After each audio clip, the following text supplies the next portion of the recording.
Justin Ballou has had a rough life. Not only is he homeless and has major health problems, my cancer's getting worse. He also lost his job after someone busted his bike during a hit-and-run accident. A lot of things in my life haven't been right, so I gotta suck it up and just take it. It happened in June of last year when Ballou was riding his bicycle past the Elyria Police Department. That's when he was suddenly struck by a black BMW, and the driver kept on going. Went right through, did a rolling stop right on through, and just ran the bike. Hit and run. 19 Investigates learned the driver was Francis Ross, a 30-year employee of the Elyria Police Department. We obtained surveillance video of Ballou riding his bike past the police department, and as Ross pulls out of the driveway, video shows she looks to her right, then to her left, and then she rolls through the stop sign, hits Ballou, and keeps on going. How does she not see him? Ballou's bike is all bent up. He seems confused about what just happened. Gosh, the front forks were messed up, the wheel was messed up, and a little bit of the frame. Ballou carries his Schwinn to the bike rack, locks it up, and walks inside the police department to file a complaint. They said they'll look into it, but I kind of had a feeling they wouldn't because it was somebody coming out of their gate. According to Ballou, officers told him the case would have to be investigated by an outside agency since it involved one of their own. But when nobody contacted him, he began asking questions. The prosecutor told me there was nothing had been transferred up there. They don't have any record of the case, and Elyria said they didn't either. In hit-and-run cases, drivers who knowingly leave the scene of an accident may face criminal charges. But in this case, Ross claims she didn't know she had hit someone, and records show she wasn't cited for the accident until 2 months later. In September, Ross went to court and was found guilty of failing to yield. She then received a $50 fine. Ballou says he never knew Ross was the one who hit him because nobody followed up on his case. I mean, I'm not even mad at her. I just wish she would have stopped. We contacted Ross by email. She replied saying, "Clearly I never saw nor felt the accident occur. I certainly would have stopped and responded accordingly if that were the case." She went on to say, "Once I was made aware of the accident, I attempted contact with the bicycle owner, who was uninjured, to offer to repair or replace the bicycle. Contact was unable to be made. However, we found Ballou's cell phone number was listed on the crash report." She hasn't called me. Never. No. I would remember something like that. I've had that phone number for over 5 years. I even asked for a replacement bike, like anything, and they didn't. Well, we can't just do that. I get it. Okay. Thank you anyway. She should be giving you 2 bikes. We should note that Ballou was riding his bicycle on the wrong side of the road, but he wasn't cited for it. The city tells us the case was referred to a North Ridgeville prosecutor. After he reviewed it, he determined that Ross should be cited for failure to yield. He was riding his bicycle on the wrong side of the road. She turned her head and looked this way while he was right here at her blind spot. She did a quick look while she was still rolling. She should have came to a complete stop behind the stop sign. I don't understand why why the police department and this officer is not taking accountability. Like, Was riding his bicycle on the wrong side of the road, but he wasn't. Look at her head. We should note that Ballou was riding his bicycle on the wrong side of the road, but She was looking, okay, so when she came into view in this camera, she was already looking that way. She turned and looked the moment he was like right here. I don't know if you guys can see my, of course.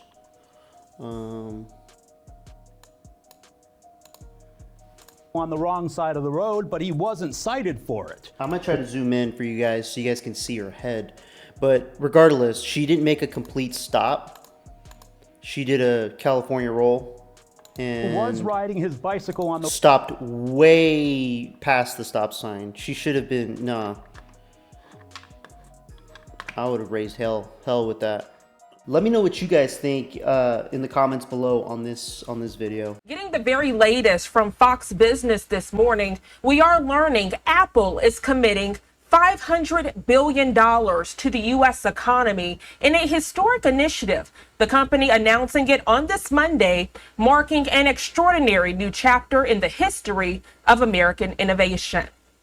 Apple's 11-figure commitment will roll out over the next 5 years. It will involve building an advanced AI server manufacturing factory near Houston, as well as doubling the company's advanced manufacturing fund from $5 billion to $10 billion. The tech giant also plans to establish an Apple Manufacturing Academy in Detroit, as well as hire 20,000 new employees with focuses on research and development, silicon engineering, artificial intelligence, and machine learning. Let me know what you guys think about this. Is this going to help America, providing more jobs? Just so you understand, Europe is loaning the money to Ukraine. They get their money back. No, in fact, to be frank, we paid 60% of the total efforts, and it was through, like the US, loans, guarantee, grants, and we provided real money, to be clear. We have 230 billion frozen assets in Europe, Russian assets, but this is not as a collateral of a loan because this is not our belonging. So they are frozen. If at the end of the day in the negotiation we will have with Russia, they're ready to give it to us, super. It will be loan at the end of the day and Russia will have paid for that. If you This is my believe wish. that, it's okay with me. Mr. If President, they get their money back, we don't, and now we do. But, you know, that's We will only fight fair. both. Mr. President, so you think Russia is the one that pays everybody back? Are they the aggressor? Well, we're negotiating everything, and everything's on the table, and we'll see if we can get some land back, and we'll see about a lot of different things. And we're going to be making a little speech and say a few words in a little while. We're going to have another meeting, a luncheon meeting, and we'll see you in about 2 hours. Okay? Thank you very much, everybody. I don't believe that Ukraine's going to get some of their land back from Russia. I don't see that happening at all. Let me know what you guys think. You know, if there's been so many leaders and presidents in the United States that could not make deals with Putin in this regard when it's talking about territories, if Russia and Putin have already acquired how much land they've already acquired, I don't see him saying, oh, you know what, yeah, I'll pull back and they can have their country back. No, they've worked hard and risked many lives to get the territory that they have so far. I don't see that happening, even with Trump trying to negotiate something. That's just my opinion, though. This afternoon with some updates. The citation dropped and a private security firm's license revoked after this past weekend's town hall in Kootenai County up north. A former legislative candidate, Teresa Borenpol, was removed from her seat by who we now know are members of Lear Asset Management. Get up or be arrested. This is not a negotiation. But, you know, the problem You have to leave. is...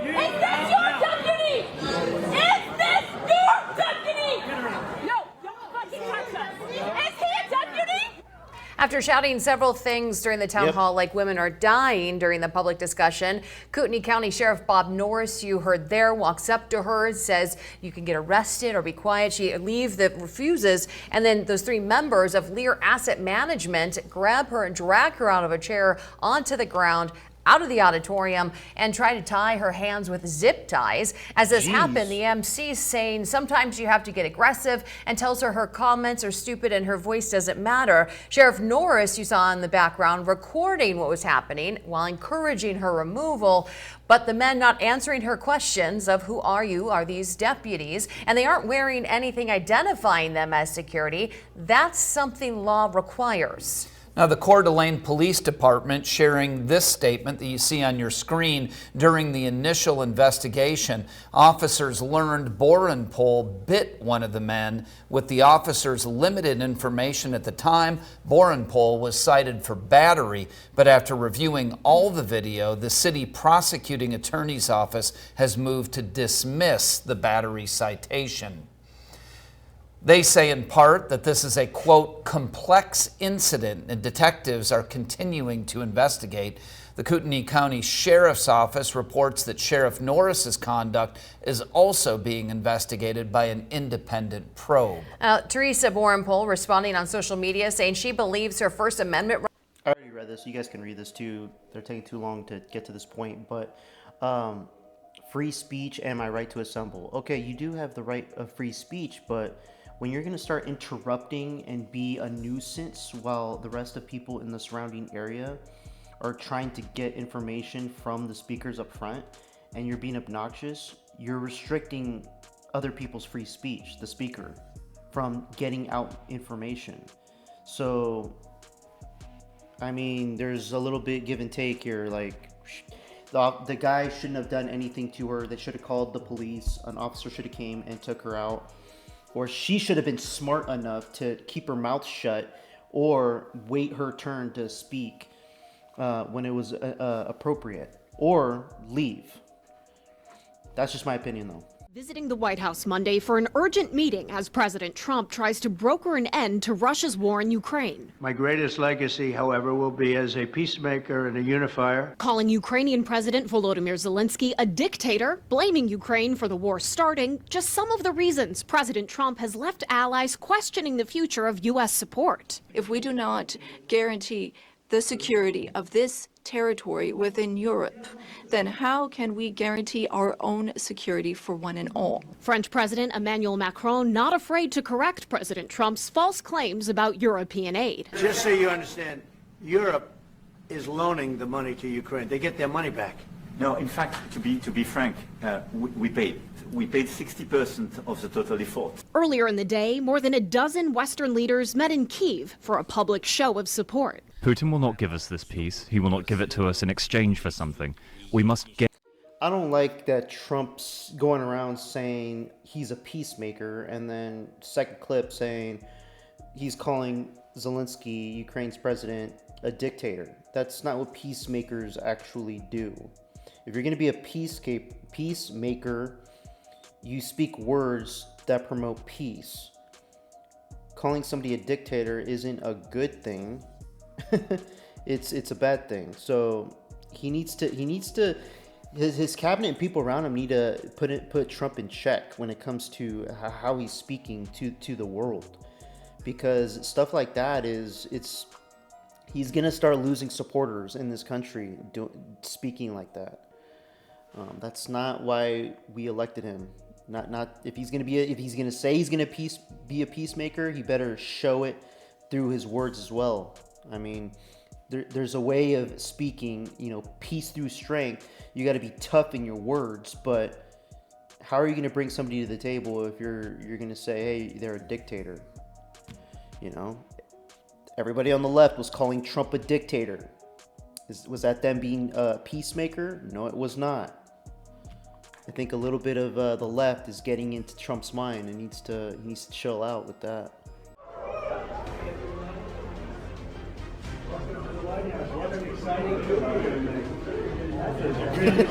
That girl's all excited. Everybody having a good time? Yeah. No matter where you go, the biggest people come here and they all have beautiful offices, but when they walk into the Oval Office, there's nothing like it. They look and some of them actually start crying, and these are business leaders. I don't like to see that. We can do better than that, but some of them actually get emotional. But just have a good time. We told you to get an extra special tour. You're the first one of the year. Get an extra special tour, especially for this guy right here. Good. Any questions? Yes. Oh, I just wanted to say thank you. Thank you very much. It's great. We love our country, right? Yes, sir. That's actually pretty cool. I don't know if is this the first time ever that people have gotten a tour of the White House. I don't know. Let me know if that's if a president in the past has done something like this. That's pretty cool to take a tour of the White House. Serious deaths of 3 American women while on vacation at a resort in Belize. What resort staff found in their hotel room. Here's ABC's Matt Rivers tonight. This luxury beachside resort in Belize now at the center of an investigation into the deaths of 3 American tourists found in their room by hotel staff. Inside one of the rooms, they came across the lifeless body of 3 female persons. Police saying surveillance video shows the group of women in their 20s coming back from a tour Thursday evening. They went back to the room, didn't leave the room. After multiple attempts and no response, housekeeping alerting hotel management Saturday they had not been able to reach the guests in that room, eventually using a master key to get inside. It's heartbreaking. Kathleen Hubbard, staying at that resort, describing the tragic scene. We knew something was going on because we saw the ambulances, we saw the police. Investigators now trying to determine a cause of death. Police say they're testing the room for carbon monoxide, but added alcohol and gummies were found in the women's room. We're not saying at this time that the gummies caused death, but we're looking at every possibility. And David, police are now saying that they are retracing this group's steps, seeing where they went, what they ate, all while waiting for autopsy results. David?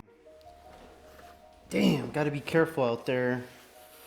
I was thinking, the first thing that I thought was poison. They got poisoned somehow. Rest in peace to these 3 females, and, you know, condolences to their families. It sucks, and it's sad hearing this story because, you know, they probably took a nice vacation they planned months, years ago, and finally got to do this vacation, and then this horrible tragedy happens, and now we have to find out what caused this. Be careful traveling to other countries and what you eat and, you know, what you do, because, you know, we still got to find out exactly what happened. So I'm not going to say too much on it. A war has erupted between 2 heavyweight political commentators in the wake of Joy Reid's shock firing from MSNBC after the network suffered a string of ratings disasters and money woes. My show had value, and that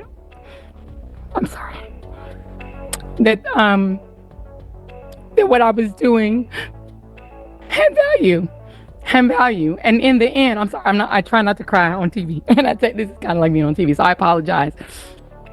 But not everyone was devastated. Outspoken commentator Megyn Kelly had no sympathy for Reid. The big news tonight will be Joy Reid's final show on MSNBC. Single tear, white woman tears happening right here, Joy. She was officially fired over the weekend because she's a racist, horrible news anchor with no ratings. And that's really been the truth for a long time. MSNBC's under new management, and I guess they decided to come to grips with reality.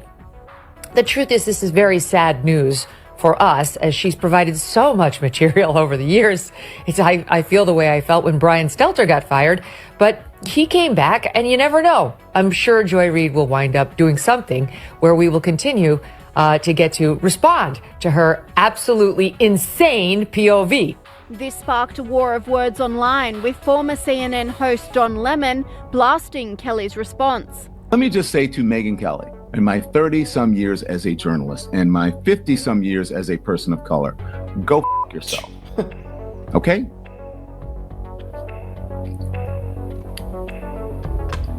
And Lemon did. All of these had to bring race into it. I don't like any of these people. Joy Reid sucks. She never was good at reporting any type of news. She was always talking about race. Race had to be the reason for everything that is going wrong in this country. Why everybody elected Trump. Everybody's a racist. The majority of people in this country are racist, according to her. I mean, she was spewing all types of garbage. I'm not surprised that she's off the air. Megyn Kelly, I used to like her. I followed her very closely during the time Vivek was running for president. I noticed not just speaking on him, but many others. She's a huge flip-flopper. I've seen many videos where she stays consistent, and then all of a sudden she turned and started saying something different. And then all of a sudden, the public started liking what she used to like, and then she flipped again, going back to saying what she initially said. She can't make up her mind on what she believes in, and when you change your mind, sure, you can change your mind on certain views and beliefs and stuff, and certain topics and certain people, but if you're going to do it in a pattern where you're going back and forth, you're not someone to really report any type of news, in my opinion. I stopped following her. And then Don Lemon, he's been garbage since I started listening to him on CNN, and then he got fired when he was trying to use race to justify his points. And I mean, it's not a surprise that these people are getting off the air. I'm not surprised. Let me know what you guys think. Do you guys like any of these people? And if you do, please explain in the comments below why. and because I'm pretty sure it has nothing to do with journalism.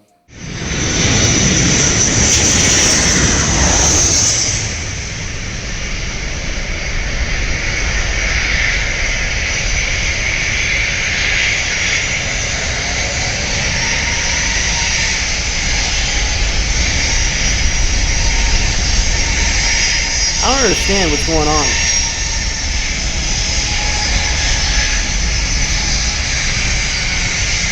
Who is the pilot of this small plane right here? They're done. They're done. Oh my gosh, people, what is going on? I don't even want to fly anymore. I don't even want to fly.